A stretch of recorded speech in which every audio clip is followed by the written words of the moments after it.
about you, but when I want to know the answer to something, I don't ask somebody. I just get on the internet and I Google it, right? Anybody else? It's like you just Google the things that you're curious about and that you want to know. In fact, in preparation for this morning, I Googled how to and just left it blank. And then these are some real examples of what came up, like how to screenshot on a Mac. Everyone wants to know how to make banana bread. Apparently, these are the top how-tos searched globally. How to draw, stuff like how to tie a tie. I don't care if you Google that. You're still not gonna know. I've done that so many times, I still can't remember.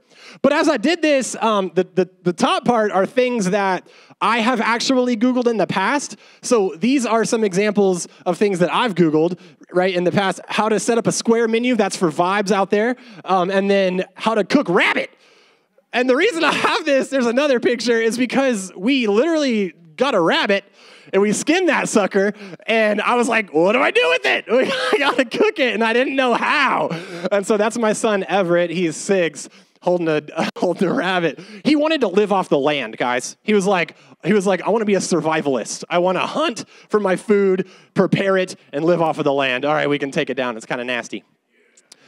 So on this Google list of how-tos, I realized something that's not on there, and that is the title of our series currently, How to Friend. Specifically, how to be a good friend, how to make friends, how to keep friends, how to change friend groups, even how to lose a friend. And we're going to be talking about those things for the next few weeks. And I think it's important because we don't usually talk about these things. Like when it comes to friendships, they kind of just happen organically, naturally. They're the people we spend the most time with. They're the people in our classes. They're the ones that live in our neighborhood or that our parents hang out with. And so they got kids that are our age. And so now they're, I guess, my friends, right? And they sort of just happen with little to no intentionality most of the time. But I want to encourage us to care a little bit more about the people that we're bringing into our inner circle and spend the next 3 weeks talking about it. And I'm not talking about the way that your mom probably talks about your friends, right? Because they just want someone in your life who's going to be a good influence on you, right? They're just like, I don't want you hanging out with that Rebecca girl. She's not a good influence. She'd be listening to Little Baby. Like, she's not good. You know what I'm saying? And so I'm not talking about like that. I'm talking about something deeper this morning, something that God cares about so much that he put it in his word. And God knows that friendships can be emotional. God knows that friendships can be confusing. And he knows that they can be difficult at times. So with that being said, because he knows you and he cares about you, he wants to help. And that's where we get into his word. And if you're unfamiliar with the Bible, it's divided into 2 parts, right? You got the Old Testament and you got the New Testament. Now, the Old is everything that happened before Jesus, leading up to him. And the New Testament starts with the arrival of Jesus, the Son of God, Savior of the world, right? And kind of talks about his ministry on earth when he was in physical form on this planet, all the things that he did leading up to his death, burial, and resurrection for all of us. And then all the things that happened afterwards, leading up until today and beyond, the future and the end of everything, right? And the beginning of the new heaven and the new earth. And that's the New Testament. In the first 4 books of the New Testament, they're called the Gospels. You got Matthew, Mark, Luke, and John. John is my favorite because the first 3 are the synoptic Gospels, kind of like the word synonym, right? Where they all kind of mean the same. It's because all the material in Matthew, Mark, and Luke are virtually the same. John wrote, he was like, y'all fools left some stuff out. I'm going to write some stuff. I'm going to write a gospel too of the same things that I saw and heard Jesus do, but it's going to be different. It's over 90% unique material to Matthew, Mark, and Luke. That's why it's my favorite. Like, it's so fascinating. And so John, he's writing about this moment in Jesus' life that he was there for, and many believe that John was actually a teenager when he followed Jesus, which is pretty cool. He was probably pretty close to, if not your age, when this was all going down. And there's this time where Jesus is about to be arrested because the authorities were threatened by him out here doing miracles, challenging religious authority, claiming to be God himself, and then proving it in a lot of ways. So they're like, this guy, he's got to go. He's challenging everything we know. They were going to capture him. They were going to arrest him. They were going to kill him on a cross, a horrible way to die. And he knew that.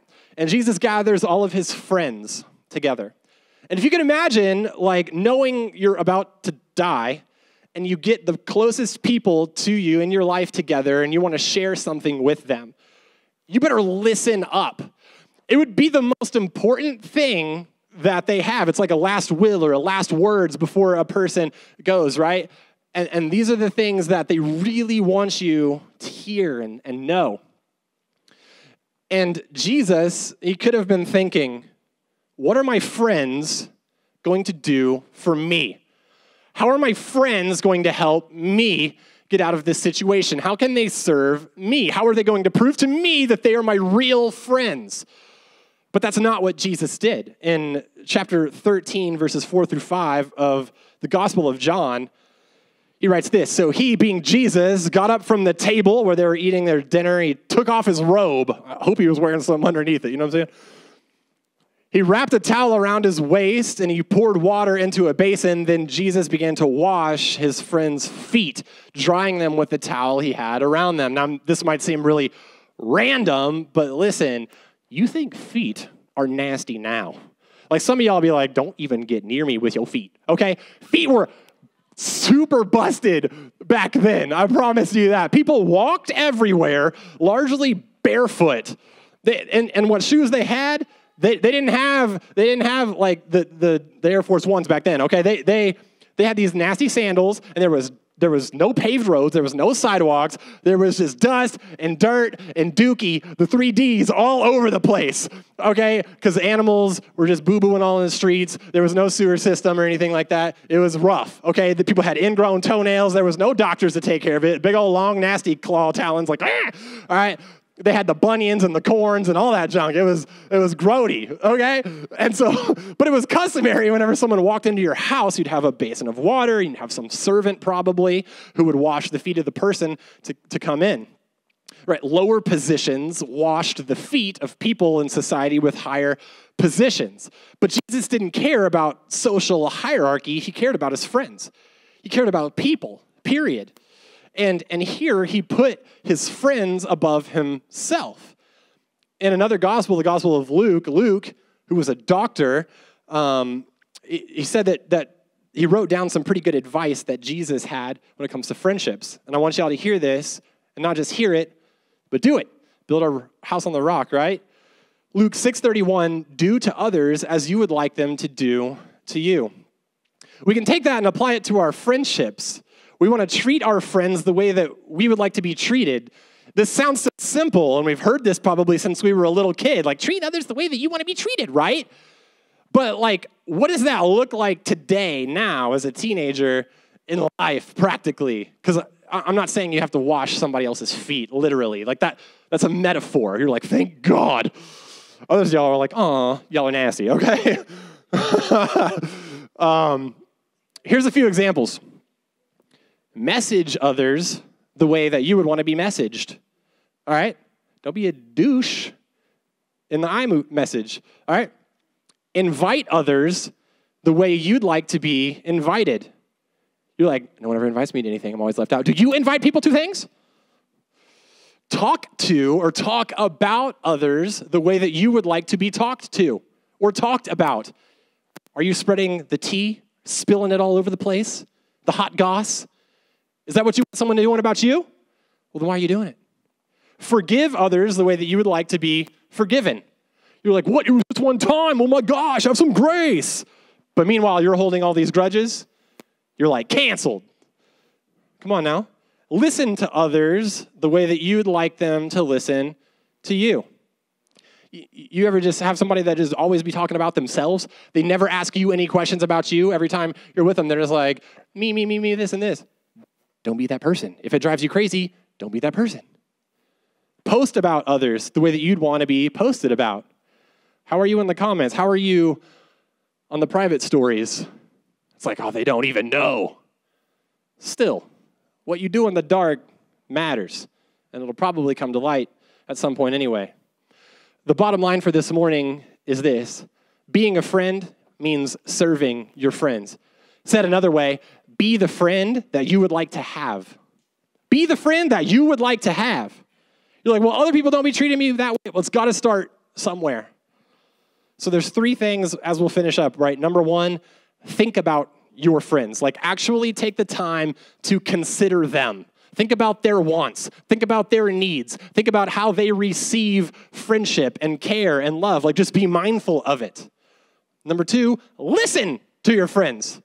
God gave us 2 ears and 1 mouth. You'll hear us say it a lot. Listen twice as much as you talk. Ask them questions instead of talking about you. And you're like, if I ask them questions, how are you doing? How's your relationship with Jesus?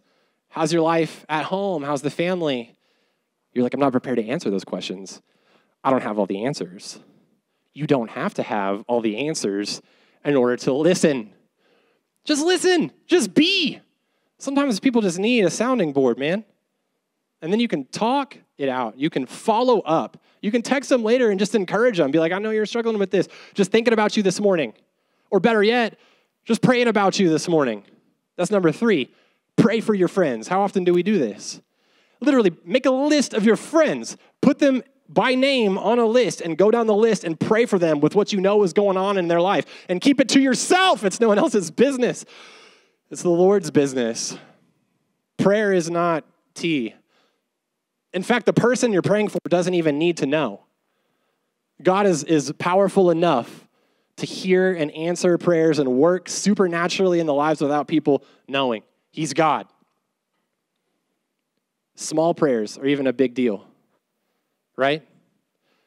So I'll leave you with this. Instead of worrying about how your friends are treating you, think about how you are treating them.